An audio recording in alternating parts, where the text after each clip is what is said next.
Hello friends, welcome to KPC. आज हम 10th class के फिजिक्स का स्टार्ट करेंगे। फिजिक्स में 5-6 चैप्टर हैं। फर्स्ट इलेक्ट्रिसिटी है।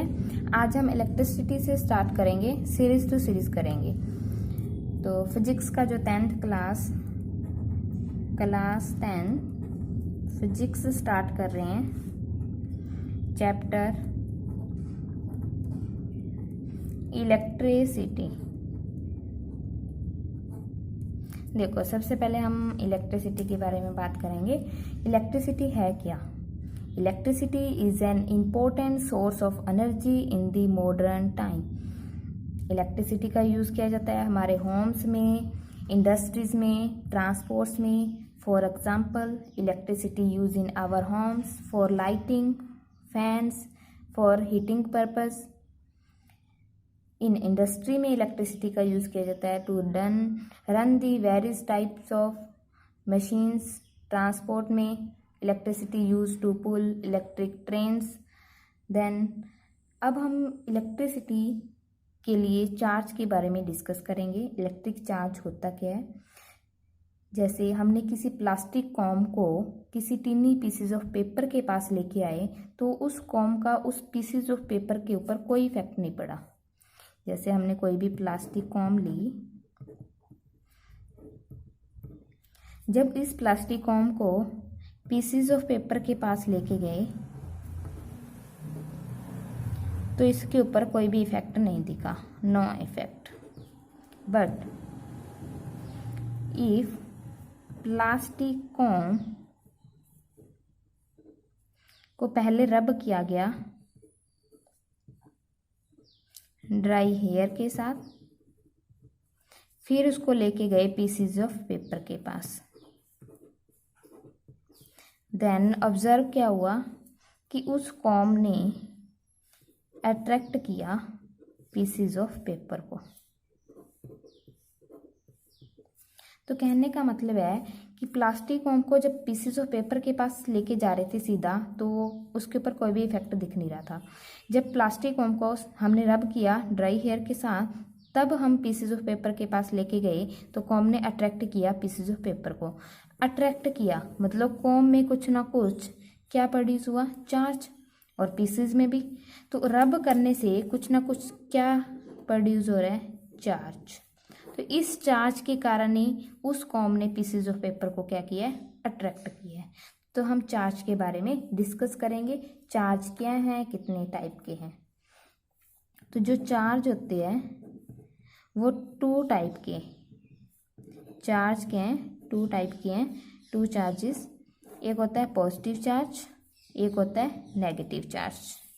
2 टाइप की चार्ज होते हैं, पॉजिटिव चार्ज और नेगेटिव चार्ज। अब जो 2 बॉडीज हैं उनके बीच में जो भी अट्रैक्टिव हो रहा है या फिर रिपल्शन हो रहा है, वो किसके कारण होएगा? चार्ज के कारण होएगा। तो इन दोनों चार्ज का जो कॉम्बिनेशन बनेगा वो 4 कॉम्बिनेशन बन सकते हैं। 4 कॉम्बिनेशन कौन से बनेंगे? एक तो पॉजिटिव चार्ज बन सकता है कि फर्स्ट बॉडी पे भी पॉजिटिव चार्ज है, सेकंड पे भी। दूसरा, दोनों पे नेगेटिव चार्ज हो सकता है।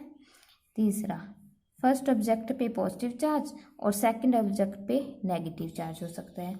फोर्थ पे, फर्स्ट पे नेगेटिव और सेकंड पे पॉजिटिव चार्ज हो सकता है। जैसे ये हमारा ऑब्जेक्ट 1 है, ये ऑब्जेक्ट 2, कुछ भी ले सकते हो। तो इसमें ये 4 कॉम्बिनेशन बने हैं चार्जेस के। यहाँ पे क्या है? दोनों ऑब्जेक्ट पे सेम चार्जेस है। तो सेम चार्जेस के बीच में जो भी फोर्स होगा वो कौन सा फोर्स लगेगा? Repulsion force. इनको क्या बोलेंगे? अपोजिट चार्ज है। एक पे पॉजिटिव है तो दूसरे पे नेगेटिव, एक पे नेगेटिव है तो दूसरे पे पॉजिटिव। ये डिफरेंट चार्जेस हैं या अपोजिट चार्जेस हैं, तो इन पे क्या लगेगा?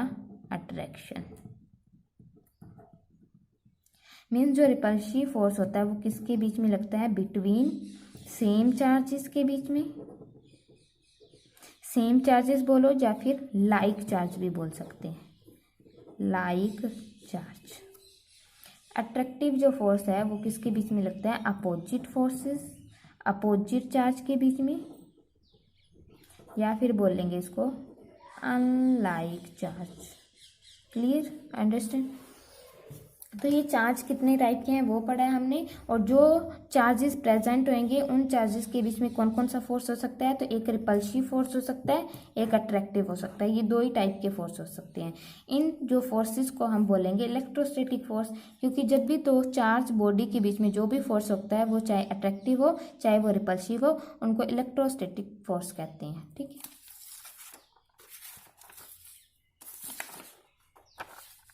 नाउ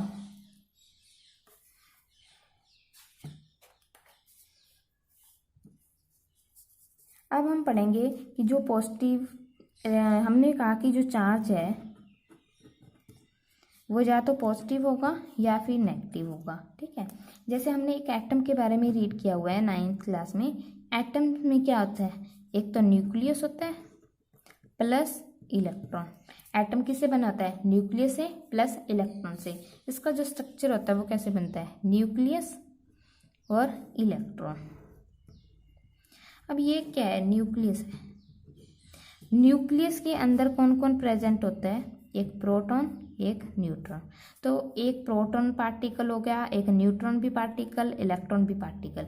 तो एटम 3 पार्टिकल से बना हुआ है, एक इलेक्ट्रॉन से, एक प्रोटॉन से, एक न्यूट्रॉन से।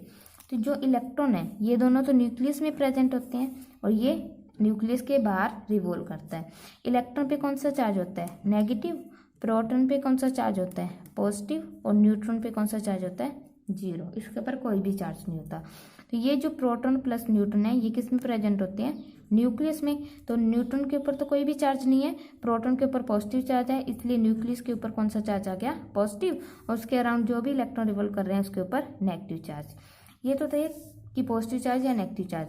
अब इनकी वैल्यू क्या होती है, जो इलेक्ट्रॉन पे चार्ज होता है एक इलेक्ट्रॉन पे वो होता है -1.6 10⁻⁻19 कूलम। और जो प्रोटॉन पे जो चार्ज होता है वो होता है 1.6 10⁻⁻19 कूलम। जो न्यूट्रॉन पे चार्ज होएगा वो चार्ज क्या होता है, 0। अब देखो ये क्या है, पॉजिटिव पार्टिकल है तो यहाँ पे पॉजिटिव साइन का यूज़ करेंगे। इलेक्ट्रॉन नेगेटिव चार्ज पार्टिकल है तो यहाँ पे नेगेटिव साइन का यूज़ करेंगे। वैल्यू इनकी क्या रहेंगी, सेम रहेंगी। जो चार्ज है उसकी यूनिट क्या होती है, कूलम, जिसको कैपिटल C से डिनोट किया जाता है। तो ये मैंने यूनिट लगाई है, क्लियर। अब देखो हमें पूछा जाए कि एक कूलम में number of electron find out करो।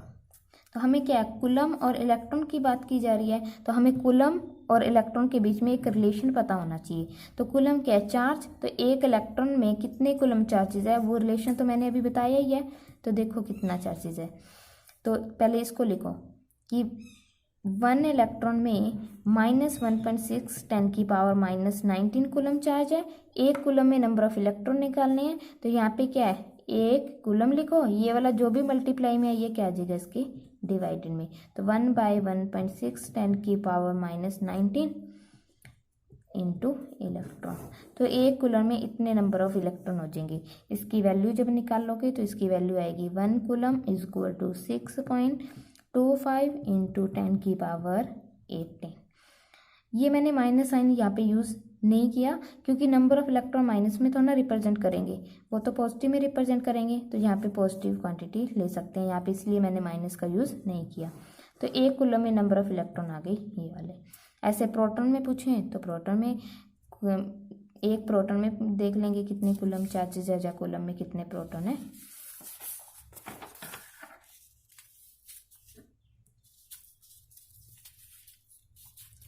अब हम बात करेंगे कंडक्टर और इंसुलेटर की।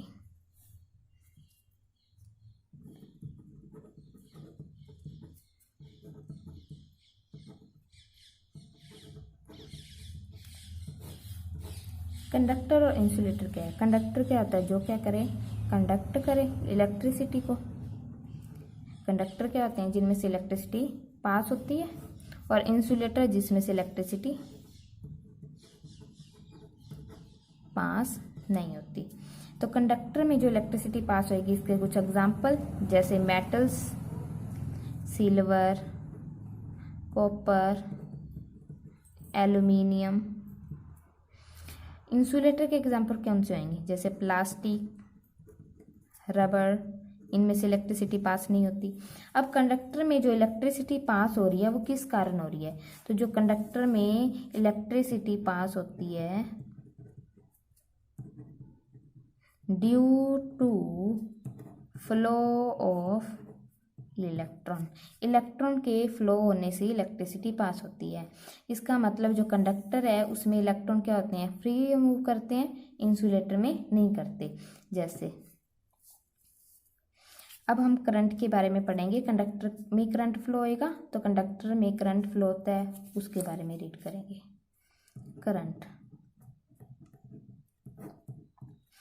करंट किसकी वजह से होएगा, फ्लो ऑफ इलेक्ट्रॉन की वजह से, या फिर फ्लो ऑफ चार्ज पार्टिकल भी बोल सकते हैं।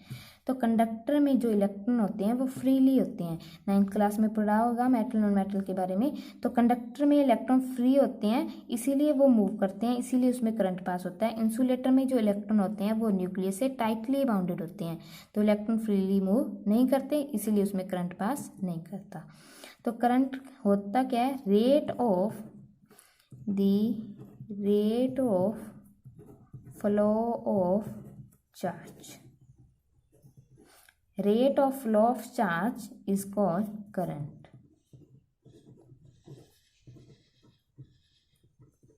तो चार्ज कितना फ्लो हो रहा है कितने टाइम में, उसी को क्या बोलेंगे, करंट। करंट को हम आई से डिनोट करेंगे, स्मॉल आई से भी कर सकते हैं। तो इसका फॉर्मूला क्या है, चार्ज को मैं क्यू से डिनोट करके चल रही हूँ, कैपिटल क्यू से भी कर सकते हैं। तो क्यू बाई टी, ये किसका फॉर्मूला बना है, करंट का। तो करंट है क्या, चार्ज बाय टाइम। देखो चार्ज की जो एसआई यूनिट होती है वो हमने की है कूलम, जिसको कैपिटल सी से डिनोट किया है, और टाइम की जो एसआई यूनिट की है हमने सेकेंड। तो करंट की जो एसआई यूनिट होती है, एसआई यूनिट वो होती है एम्पियर, कैपिटल ए से डिनोट करेंगे, ठीक है। अब देखो करंट की जो एसआई यूनिट मैंने बता दी, आई की एम्पियर, जिसको ए से डिनोट करेंगे, और चार्ज की यूनिट तुम्हें पता है एसआई यूनिट क्यू से डिनोट कर रहे हैं कूलम, और टाइम को लेके चलना है हमने, टी से रिप्रेजेंट कर रहे हैं और सेकेंड। अब देखो हमने किया है कि I is equal to Q by T. अब इसकी यूनिट क्या लिखी है हमने, एम्पियर, इसकी यूनिट कूलम, इसकी यूनिट सेकेंड। तो यहाँ से देखो क्या बना कि जो 1 एम्पियर होता है वो किसके इक्वल होएगा, 1 कूलम बाई 1 सेकेंड। जब भी चार्ज कूलम में हो, टाइम सेकेंड में हो, तब भी करंट को एम्पियर में लिखेंगे, अदरवाइज नहीं। कई बार न्यूमेरिकल में टाइम को मिनट में दिया जाता है या आवर में दिया जाता है, तो उसको पहले सेकंड में चेंज करना पड़ेगा, और ये कूलम में रहना चाहिए, तब भी एम्पियर लिखेंगे। तो नाउ अब देखो, अब करंट को जो मेज़र करने वाला इंस्ट्रूमेंट है, करंट मेजर बाय इंस्ट्रूमेंट, उस इंस्ट्रूमेंट का नाम क्या है, एमीटर। करंट को जो मेजर करेगा इंस्ट्रूमेंट, उस इंस्ट्रूमेंट का नाम है एमीटर, ए से ही उसको डिनोट किया जाता है। अब इस एमीटर को, जैसे हमने किसी भी डिवाइस में करंट को मेजर करना है, तो एमीटर को कैसे लगाएंगे, उस में सीरीज में कनेक्ट किया जाता है। जिस भी डिवाइस का हमने करंट मेजर करना है उस डिवाइस के सीरीज में, जैसे मैंने ये एक डिवाइस ले ली, या फिर इसको बल्ब ले लो, कोई ये बल्ब ले लिया मैंने, यहाँ से कोई भी करंट आई आ रहा है, इस करंट को मेजर करना है कि इस बल्ब में कितना करंट आ रहा है। तो इस जो इंस्ट्रूमेंट है एमीटर वाला, उस इंस्ट्रूमेंट को इसके सीरीज में कनेक्ट करेंगे, मतलब उसी वायर में, तो सीरीज में कनेक्ट करेंगे, सर्कल बनाना है, एमीटर लिखना है, ये करंट मेजर हो जाएगा। तो ये क्या लगाया हमने, एमीटर। तो एमीटर को हमेशा सीरीज में कनेक्ट किया जाता है, जिसका भी करंट मेजर करना है उसके सीरीज में। क्लियर। अब एक न्यूमेरिकल देखो क्वेश्चन, जैसे कोई भी बल्ब दिया है, उसमें करंट की वैल्यू दे दी 0.25 एम्पियर। बल्ब में करंट की वैल्यू दे रखी है, तो ये इसका करंट है, यूनिट से भी पता चल रहा है करंट की वैल्यू है। और टाइम दे दिया 20 मिनट। तुम्हें क्या निकालना है यहाँ पे, चार्ज फाइंड आउट करना है। देखो करंट, टाइम, चार्ज, तीन चीज़ों की बात हो रही है, दो दे रखी है, एक निकालनी है। इन तीनों में रिलेशन तो पता ही है हमने, I is equal to Q by t, q by T. अब हमें निकालना क्या है, क्यू निकालना है, तो क्यू को यहाँ पे रखो, I क्रॉस मल्टीप्लाई करके टी को यहाँ ले जाओ। अब क्यू की वैल्यू कूलम में तब आएगी जब हमें करंट एम्पियर में ही हो, टाइम सेकंड में ही हो। टाइम तो हमें मिनट में दे रखा है, तो सबसे पहले इसको सेकंड में चेंज करेंगे। 21 मिनट इंटू 60 सेकेंड, तो 1200 सेकेंड हो गया। अब क्यू की वैल्यू जो आ जाएगी वो क्या आ जाएगी, आई इंटू टी है। आई की वैल्यू हमारे पास दे रखी है 0.25 इंटू, और टाइम दे रखा है 1200। इस पॉइंट को हटाओ, पॉइंट को हटा के पॉइंट के बाद 2 पॉइंट, तो 100 इंटू 20 से 20 कैंसिल, ये आ जाएगा 300 कूलम। यदि ये टाइम हम सेकंड में कन्वर्ट नहीं करते तो ये कूलम में नहीं लिख सकते सीधा, तो सेकंड में मतलब करंट एम्पियर होना चाहिए, टाइम सेकंड होना चाहिए, क्यू कूलम होना चाहिए, तभी इसकी यूनिट सेट बैठेगी। क्लियर। नेक्स्ट चैप्टर में हम इससे आगे पोटेंशियल के बारे में डिस्कस करेंगे। आज हमने करंट के बारे में डिस्कस किया है। Thank you.